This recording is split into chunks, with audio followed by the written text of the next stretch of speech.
Assalamualaikum. This is Mehak Sabha and you are watching MS Chemistry. Today our topic is empirical formula from combustion analysis. Last time जो हमने पढ़ा है वो analysis of the compound पढ़ा है. अब analysis का मतलब तो आपको पता है. अब यहाँ पर जो एनालिसिस की जा रही है वो है कंबस्शन एनालिसिस. कंबस्शन रिएक्शन जो हमने पिछली क्लासेस में आपने पढ़ा होगा, तो कंबस्शन रिएक्शन का मतलब होता है कि कोई भी हाइड्रोकार्बन जब ऑक्सीजन की मौजूदगी में बर्न होता है तो आपको जो रिजल्ट मिलता है वो कार्बन डाइऑक्साइड और वाटर मिलता है.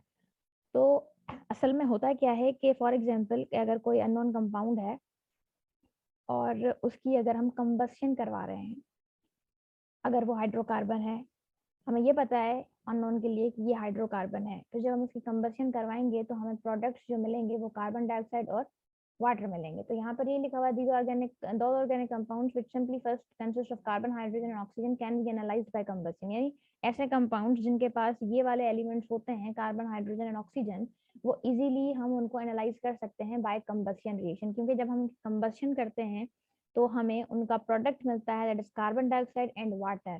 फिर जब हमें कार्बन डाइऑक्साइड और वाटर मिलता है तो इन दोनों प्रोडक्ट्स के मासेस के जरिए से हम उनकी एनालिसिस कर सकते हैं और उनके अंदर देख सकते हैं कि इनके अंदर कौन कौन से एलिमेंट्स मौजूद हैं और उनके क्या क्या मासेस हैं और फिर उनकी परसेंटेज क्या है. यहाँ पर एक एग्जांपल दी गई है या फिर आप समझ लें कि एक स्ट्रेटेजी बनाई गई है कि कंबस्शन एनालिसिस कैसे की जाती है. तो यहाँ पर क्या लिखा हुआ है, a wet sample of the organic compound is placed in the combustion tube. यानी कोई भी एक अननोन कंपाउंड है जिसको हमने कंबस्शन ट्यूब के अंदर डाला है. This combustion tube is fitted in the furnace. यानी उसको एक फर्नेस से हमने फिट कर दिया है. फर्नेस इसलिए यूज होता है ताकि उसको हीट किया जा सके. Oxygen is supplied to burn the compound. आपको ये भी पता होना चाहिए कि कंबस्शन करने के लिए ऑक्सीजन मस्ट होता है. जहाँ जो आपका ऑर्गेनिक कंपाउंड है जो कि अननोन है, उसके अंदर जो हाइड्रोजन होता है वो कन्वर्ट हो जाता है वाटर के अंदर, और जिसके अंदर कार्बन होता है वो कन्वर्ट हो जाता है कार्बन डाइऑक्साइड के अंदर. अब जब ये हाइड्रो वाटर आपको मिल गया और कार्बन डाइऑक्साइड मिल गया, अब हमें कैसे पता चलेगा कि कितना वाटर मिला है और कितना कार्बन डाइऑक्साइड मिला है. तो ये काम करने के लिए हमने क्या किया है, कुछ एब्जॉर्बर्स यूज किए हैं.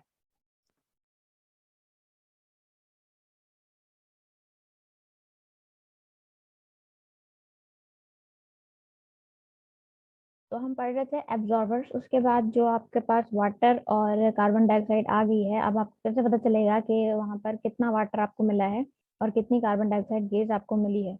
तो वहां पर हम यूज करते हैं एब्जॉर्बर्स. एक एब्जॉर्बर जो है वो मैग्नीशियम क्लोरेट है और दूसरा एब्जॉर्बर जो है वो पोटेशियम हाइड्रोक्साइड है. ये एब्जॉर्बर वाटर के लिए है और ये एब्जॉर्बर कार्बन डाइऑक्साइड के लिए है. अब कैसे पता चलेगा, सपोज कर लें कि जो एब्जॉर्बर का मास है वो सपोज कर लें कि बिफोर एब्जॉर्प्शन 5 ग्राम है. ठीक, जैसे ही उसने जो भी एब्जॉर्ब कर लिया वाटर, उसके बाद सपोज कर लें कि उसका जो मास है वो 8 ग्राम हो गया है. तो अब आपको अंदाजा हो जाएगा कि वाटर इसके ऊपर कितना एब्जॉर्ब हुआ है. तो वो जाहिर सी बात है कितना हुआ है, 3 ग्राम हुआ है. तो इस तरीके से हमें एब्जॉर्बर्स के जरिए फिर उनका डिफरेंस जब हम निकालेंगे तो हमें पता चल जाएगा कि यहाँ पर वाटर एक्चुअली कितना प्रोड्यूस हुआ है इस रिएक्शन से. इसी तरीके से कार्बन डाइऑक्साइड, पहले हम KOH का मास देखेंगे, जो भी होगा सपोज कर लें कि वो 10 ग्राम है. ठीक है, उसके बाद जब उसने कार्बन डाइऑक्साइड को एब्जॉर्ब कर लिया तो उसके बाद उसका सपोज कर लें कि मास जो है वो 12 ग्राम आ गया है. यानी 2 ग्राम कार्बन डाइऑक्साइड गैस वहाँ एब्जॉर्ब हुई है. ओके, आप चलते हैं आगे. अब देखें आपके यहाँ पर लिखा हुआ है कि hydrogen is converted into water and carbon is converted into carbon dioxide. These gases are absorb in magnesium chlorate and 50% KOH. ये KOH जो है वो 50% लिया गया है. 50% का मतलब ये नहीं ये आधा लिया गया है. इसको जो बनाया गया है वो 50% में बनाया गया है, 100% कंसनट्रेटेड नहीं है, ये 50% है. और जो मैग्नीशियम क्लोरेट है वो वाटर के लिए है और पोटेशियम हाइड्रोक्साइड कार्बन डाइऑक्साइड के लिए. अब जब इनका डिफरेंस देखेंगे हम इनके मासेस के अंदर, तो वो आपको अमाउंट दे देगा वाटर का और कार्बन डाइऑक्साइड का. The amount of oxygen is determined by the method of difference. अब यहाँ तक आपको क्या मिल गया है, आपको मिला है amount of water and amount of carbon dioxide. Amount of water से आप हाइड्रोजन का मास निकाल सकते हो और कार्बन डाइऑक्साइड से आप कार्बन का, लेकिन रह गया हमारे पास ऑक्सीजन. तो ऑक्सीजन का हम वहां पर डिफरेंस कर लेंगे कि अगर कार्बन और हाइड्रोजन की जो परसेंटेज है वो माइनस कर लेंगे 100 में से, तो आपको ऑक्सीजन की परसेंटेज भी मिल जाएगी। और फिर परसेंटेज के बाद को आपको पता है mole ratio and simplest ratio निकलेगा।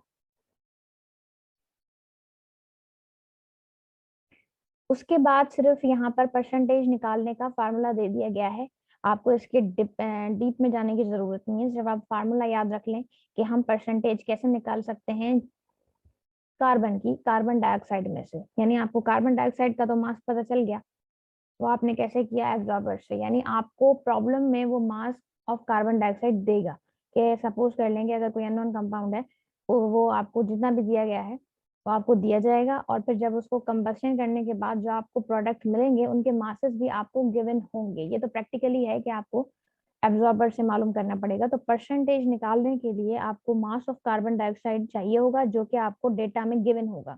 मास ऑफ ऑर्गेनिक कंपाउंड चाहिए होगा, वो भी आपको डेटा में गिवन होगा। आपको क्या करना है, उसको मल्टीप्लाई कर देना है जिसकी परसेंटेज आप निकाल रहे हो उसके मास से, और डिवाइड कर देना है जिसमें से परसेंटेज निकाल रहे हो उसके मास से। यानी हम कार्बन की परसेंटेज निकाल रहे हैं तो हम कार्बन के मास से इसको मल्टीप्लाई करेंगे इस पूरे फार्मूले को, और डिवाइड कर देंगे।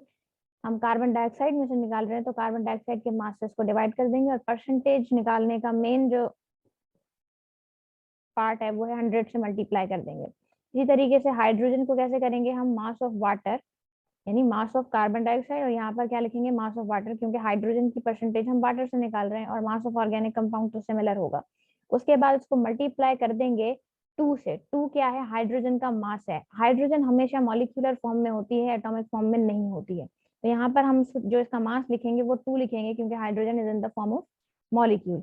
उसके बाद डिवाइड कर देंगे इसको जिसके मास उसके मास से जिससे हम इसको निकाल रहे हैं। हम वाटर से इसी परसेंटेज निकाल रहे हैं तो हम इसको वाटर के मास से डिवाइड कर देंगे और मल्टीप्लाई कर देंगे 100 से। तो इस तरीके से आपको कार्बन और हाइड्रोजन की परसेंटेज तो मिल गई, लेकिन रह गया आपके पास ऑक्सीजन।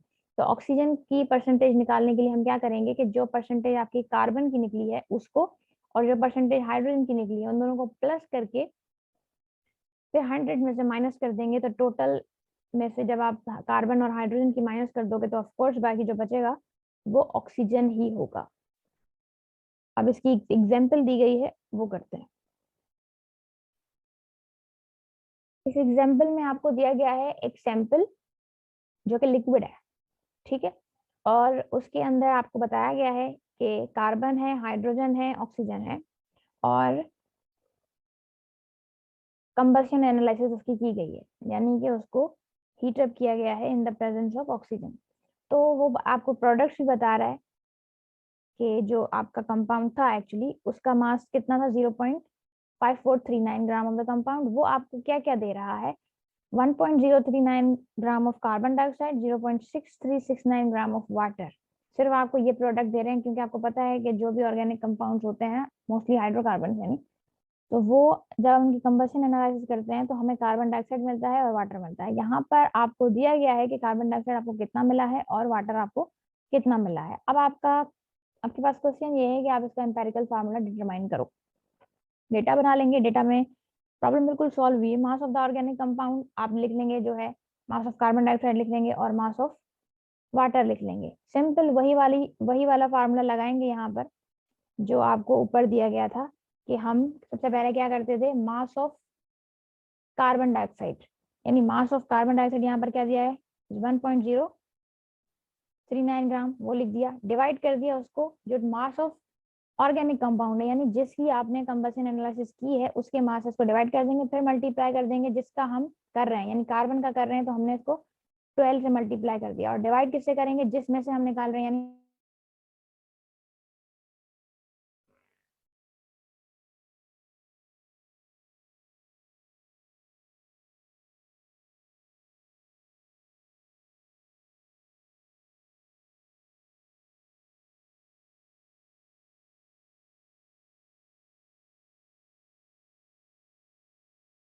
तो हाइड्रोजन का कैसे करेंगे, हाइड्रोजन का जो जिसमें से हम निकाल रहे हैं वो वाटर का मास लिख देंगे, दैट इज 0.6369, डिवाइड कर देंगे उसको टोटल से 0.5439, मल्टीप्लाई उसको कर देंगे जिसको हम निकाल रहे हैं उसके मास से, और डिवाइड कर देंगे जिसमें से निकाल रहे हैं यानी 18, मल्टीप्लाई कर देंगे 100 से। ये परसेंटेज आपके पास आ जाएगी 13.11। अब क्या करेंगे कि हमने जो कार्बन की परसेंटेज निकाली है वो प्लस कर देंगे उसमें हाइड्रोजन की परसेंटेज, और इन दोनों के सम को माइनस कर देंगे 100 में से, तो आपको ऑक्सीजन की परसेंटेज मिल जाएगी। अब उसके बाद हमें निकालना है नंबर ऑफ ग्राम एटम्स, यानी नंबर ऑफ मोल्स निकालने हैं। नंबर ऑफ मोल्स कैसे निकालते हैं, परसेंटेज को डिवाइड कर देते हैं उसके एटॉमिक मास से, तो आपके पास ये इतने नंबर ऑफ मोल्स आ गए। और फिर हाइड्रोजन के लिए कैसे करेंगे, वही जो आपके पास गिवन मास है यानी गिवन परसेंटेज, उसको डिवाइड कर देंगे उसके एटॉमिक मास से। अब यहाँ पर हम मॉलिक्यूलर मास नहीं लगाएंगे, यहाँ पर हम क्या लगाएंगे, एटॉमिक मास लगाएंगे। ऊपर जो हमें किया था, क्योंकि हम हाइड्रोजन की बात कर रहे थे तो वहां पर वो हम 2 ही लगाएंगे, लेकिन यहाँ पर जब हम, याद रखिएगा, जब हम नंबर ऑफ मोल्स निकाल रहे होते हैं तब हम हमेशा एटॉमिक मास यूज करते हैं हाइड्रोजन का, जब भी हम नंबर ऑफ मोल्स निकालेंगे। यहाँ पर आ जाएगा आपके पास ये इसी तरीके से सिमिलर, इसको डिवाइड कर देंगे 16 से। उसके बाद इसका मोल रेशियो के बाद सिंपलेस्ट रेशियो या एटॉमिक रेशियो आप कह सकते हैं, क्या करेंगे, इसमें से जो सबसे छोटा होगा 4.34, 13.01 और 2.17, द लीस्ट इज 2.17। 2.17 से इसको डिवाइड कर देंगे, और जब इसको 2.17 से डिवाइड करेंगे आंसर आएगा 2। यहाँ पर आपके पास आंसर आएगा 6, और यहाँ पर आंसर आएगा आपके पास 1। जरूरी नहीं है कि ये एग्जैक्टली आए, हो सकता है कि ये पॉइंट्स इधर उधर हो रहे हो, लेकिन आप एग्जैक्टली, अगर वो ज्यादा इस तरीके से नहीं आ रहा है कि आपको राउंड ऑफ करके उसको बढ़ाना पड़े, तो आप लिख देंगे। तो अब यहाँ पर कार्बन के नंबर ऑफ एटम्स कितने आए हैं, ये इंपेरिकल फार्मूला निकालने का तरीका है 2, और यहाँ पर हाइड्रोजन के कितने आए हैं 6, और ऑक्सीजन का क्या है 1 है। तो ये इस तरीके से हमने जो आपका कंपाउंड था उसका मॉलिक्यूलर यानी इंपेरिकल फार्मूला निकाल लिया।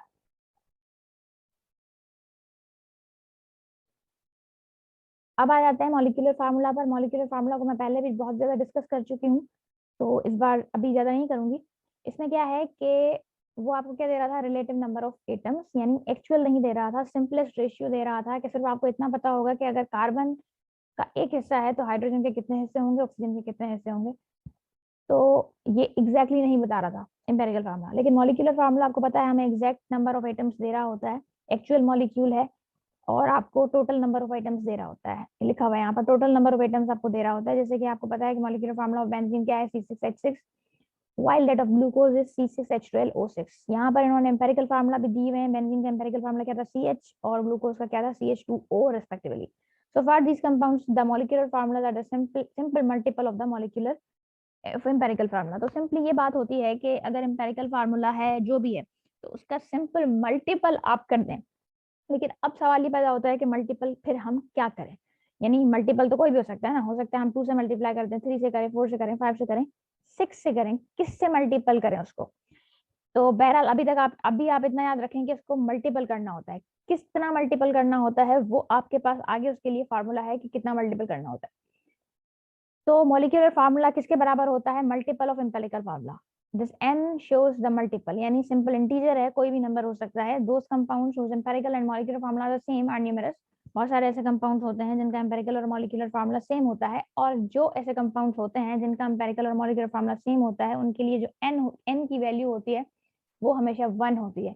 जब आप n की वैल्यू 1 रखोगे तो एम्पेरिकल फार्मूला और मॉलिक्यूलर फार्मूला क्या होता है, सेम होता है। और हम एम्पेरिकल और मॉलिक्यूलर फार्मूला जो है वो आपको कैसे पता चलेगा कि इनका सेम है और इनका सेम नहीं होगा, तो वो भी आपको इस तरीके से पता चलेगा कि उनका रेशियो सिंपलेस्ट निकल रहा है या नहीं निकल रहा। अगर रेशियो सिंपलेस्ट निकल रहा है तो इसका मतलब है कि इसका एम्पेरिकल फार्मूला होगा अलग और मॉलिक्यूलर फार्मूला होगा अलग। लेकिन अगर उसका सिंपलेस्ट रेशियो नहीं निकल रहा है, फॉर सपोज कि ये वाटर है, वाटर का जो रेशियो है वो 2:1 है, ये खुद एक सिंपलेस्ट रेशियो है, इसका मजीद सिंपलेस्ट रेशियो हम नहीं निकाल सकते। इसी तरीके से कार्बन डाइऑक्साइड है, उसका 1:2 है, ये खुद एक सिंपलेस्ट रेशियो है, इसका हम मजीद नहीं निकाल सकते। इसी तरीके से NH3 है, इसका भी हम नहीं निकाल सकते। उसके बाद है 12, 22, 11, इसका भी हम नहीं निकाल सकते। Have same empirical and molecular formula, their simple multiple n is unity, यानी जिनका भी मॉलिक्यूलर और एम्पेरिकल फार्मूला सेम होता है उनके लिए n की वैल्यू यूनिटी होती है, यानी 1 होती है। The value of n is the ratio of molecular mass and empirical formula mass. अब ये वैल्यू ऑफ n आप कैसे निकालोगे, इसका एक फार्मूला है n molecular mass divided by empirical formula mass. अब मॉलिक्यूलर मास और एम्पेरिकल फार्मूला मास में क्या फर्क है, बहुत फर्क है। एम्पेरिकल मास जो होगा वो आपके पास जो एम्पेरिकल फार्मूला होगा, यानी कि फॉर एग्जांपल अगर आप इसकी बात करो कि बेंजीन का जो एम्पेरिकल मास है या एम्पेरिकल फार्मूला मास है वो क्या होगा, तो वो होगा सिंपल, आपके पास जो एटम्स मौजूद होंगे उनको आप प्लस कर दोगे, यानी कार्बन का 12 और +1, यानी बेंजीन का जो एम्पेरिकल फार्मूला होगा, एम्पेरिकल फार्मूला मास होगा वो कितना होगा, 13 होगा। हालांकि जो मॉलिक्यूलर मास है वो बहुत ज्यादा है, वो अभी आप कैलकुलेट कर सकते हो C6H6 से। तो कार्बन 12 को मल्टीप्लाई कर देंगे आप 6 से, और फिर उसके अंदर प्लस कर देंगे, यहाँ 6 होगा, प्लस कर देंगे उसको 6, तो फिर आपके पास मॉलिक्यूलर मास निकल आएगा। तो n की वैल्यू आप कैसे निकालेंगे, molecular mass divided by empirical मास। अब ये मैं आपको करके दिखा देती हूँ एक एग्जांपल। सपोज कर लें कि हाँ यहाँ पर हम ग्लूकोज के लिए n मालूम करना चाह रहे हैं, क्योंकि आपके पास, आपको पता है कि ग्लूकोज का जो मॉलिक्यूल एम्पेरिकल फार्मूला है वो है आपके पास CH2O।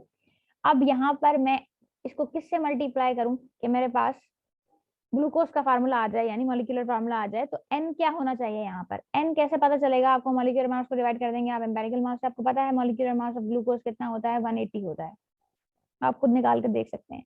ठीक है, इसको डिवाइड कर देना है हमें एम्पेरिकल फार्मूला मास से। एम्पेरिकल फार्मूला मास कितना होगा, कार्बन का कितना होगा, 12 होगा, ऑक्सीजन का कितना होगा, 16 होगा, और 12 और ये हो जाएगा 14, 14 + 16 कितना हो जाएगा, 30 हो जाएगा।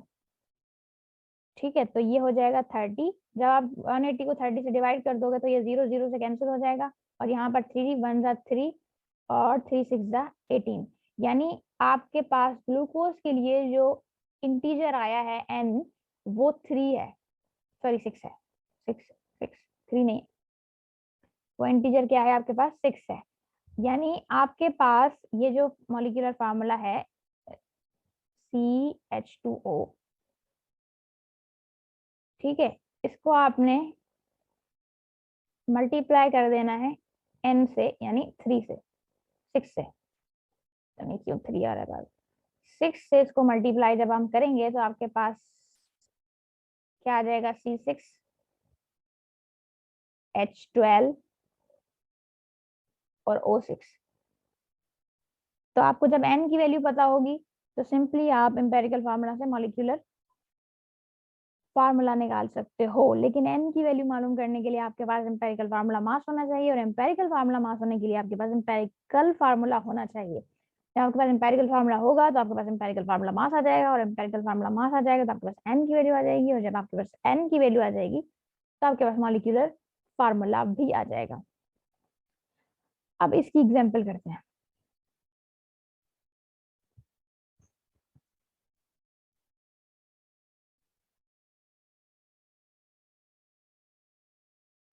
अब इसकी एग्जांपल है, और उन्होंने बिल्कुल इजी सी प्रॉब्लम है, the combustion analysis of an organic compound show it to contain, इन्होंने परसेंटेज दी हुई है आपको, कार्बन की भी, हाइड्रोजन की भी और ऑक्सीजन की भी।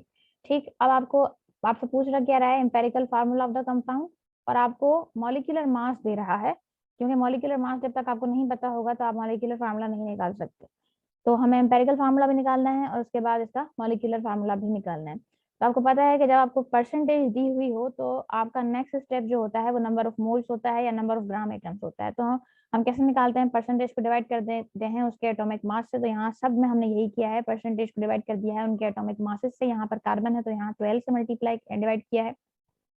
यहाँ हाइड्रोजन है, मैंने आपको बताया था कि जब भी हम मोल निकालते हैं तो हम एटॉमिक मास ही लगाते हैं, और ये एटॉमिक मास ही है ना उसका। और उसके बाद ऑक्सीजन को हमने किया है, ऑक्सीजन को डिवाइड कर दिया है 16 से। तो इस तरीके से आपके पास सिंपल 5.45 ग्राम आ गए हैं कार्बन के, और 5.46 ग्राम आ गए हैं हाइड्रोजन के, 1.82 ग्राम आ गए हैं ऑक्सीजन की। तो ये इनका मोल रेशियो है 5.45, 5.46 और 1.82। अब क्या करेंगे, जो इनमें सबसे स्मॉलेस्ट होगा वो क्या है, 1.82 है आपके पास, दिस वन। इसको क्या कर देंगे, हम सबसे डिवाइड कर देंगे, 5.45 से भी डिवाइड कर देंगे, और 5.46 से भी डिवाइड कर देंगे, और 1.82 से भी डिवाइड कर देंगे। तो यहाँ पर भी 3 आ रहा है, यहाँ पर भी 3 आ रहा है। आप कहेंगे कि यहाँ पर दोनों पर 3 क्यों आ रहा है, हालांकि वैल्यू चेंज है, लेकिन इतनी ज्यादा चेंज नहीं है, 4 5 और 4 6 है। तो मैं आपको कहा था कि अगर पॉइंट इधर उधर भी हो जाता है तो मसला नहीं होता।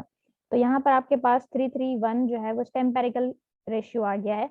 एम्पेरिकल रेशियो जब आप निकालेंगे तो आपके पास आ जाएगा C3H3O, राइट। उसके बाद आपको निकालना है इसका मॉलिक्यूलर फार्मूला। आपको पता है कि मॉलिक्यूलर फार्मूला निकालने के लिए आपको एम्पेरिकल फार्मूला से n को मल्टीप्लाई करना होता है। और n निकालने का तरीका क्या था, molar mass of the compound, यानी जो आपका मॉलिक्यूलर मास है जो आपको प्रॉब्लम में गिवन था, दैट इज 110.15। इसको आपने डिवाइड कर देना है एम्पेरिकल फार्मूला मास से। अब एम्पेरिकल फार्मूला मास हम कैलकुलेट करेंगे। एम्पेरिकल फार्मूला मास किसका कैलकुलेट करना है आपको? C3H3O का। C3H3O3 का O का कैसे करेंगे आपको पता है, इजी है बिल्कुल। 12 ये कार्बन का मास है 12, इसको मल्टीप्लाई कर देंगे 3 से, फिर इसके अंदर प्लस कर देंगे 1 मल्टीप्लाई बाय 3, और फिर इसके अंदर ऑक्सीजन 16 मल्टीप्लाई बाय 1, यानी आपके पास जो आपके पास आएगा मॉलिक्यूलर मास या मोलर मास वो कितना आएगा? 55.05। तो हम 110 को डिवाइड कर देंगे 55 से, तो आपके पास जो n की वैल्यू आ जाएगी वो 2 आ जाएगी। फिर आपके पास जो एम्पेरिकल फार्मूला है यानी C3H3O, इसको मल्टीप्लाई कर देंगे हम 2 से, और जब इसको मल्टीप्लाई करेंगे 2 से तो 3 2 6, 3 2 6 और 1 2 2 आ जाएगा आपके पास। तो आपके पास फाइनली जो आपका मॉलिक्यूलर मास है वो आपके पास आ गया है C6H6O2। अब यहाँ पर एक और बात मैं आपको बताती चलूँ कि जब आपके पास मॉलिक्यूलर फार्मूला आता है, हमें यहाँ से ये नहीं पता चलता है कि एग्जैक्टली ये कंपाउंड कौन सा है, क्योंकि जो मॉलिक्यूलर फार्मूला होता है उसके बहुत सारे स्ट्रक्चरल फार्मूला होते हैं। अब हम इसको बहुत सारे स्ट्रक्चर्स में कन्वर्ट कर सकते हैं। फॉर एग्जांपल आप देखें कि यहाँ पर 2 O हैं, तो 2 O कौन कौन से कंपाउंड्स में होते हैं? 2 O कार्बोक्सिलिक एसिड्स में भी होते हैं, 2 O एस्टर्स में भी होते हैं। हो सकता है कि ये डायओल हो, यानी कार्बन ये आगे की बात है बहरहाल, लेकिन मॉलिक्यूलर फार्मूला से एग्जैक्टली आपको नहीं पता चलता कि कंपाउंड कौन सा है। इसके बहुत ज्यादा पॉसिबल स्ट्रक्चर्स हैं। ठीक है, होप सो कि आपको क्लियर हुआ होगा।